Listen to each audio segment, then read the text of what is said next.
All right, we had a question about concentration curls. I'm going to illustrate them. We've got videos of Arnold doing them.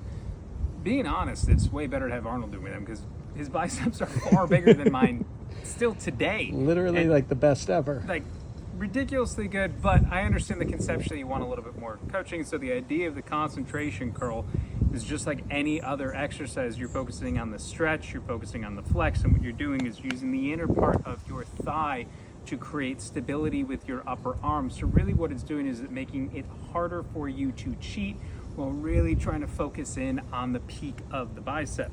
So what you're doing is you're gonna rest this part of the arm so that you're not gonna get any movement, you're not gonna cheat, and then just from the bottom part here, you're gonna get it to the point where you're stretched. I'm feeling full tension here, and then I'm coming up on an angle, right? You wanna stop where there is peak tension. So for me, that's right here. If I come up here, I no longer feel tension in my bicep.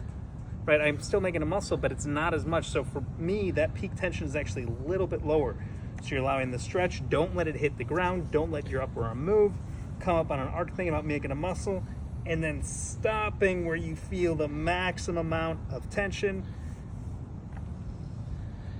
And the idea is almost like a preacher curl, but using your knee the way the preacher curl cushion would be. Correct. And then one thing you want to keep in mind, which might help with this inner part of the bicep, the insertion, when you're bringing the weight up, what you're gonna do is be thinking almost like bringing that pinky in towards your shoulder. You can see how by rotating your wrist, the insertion on your bicep will change. So as you're bringing this weight up, what I'm thinking about is I'm putting pressure on my pinky to bring it up and curl it up and in without changing the angle of my arm.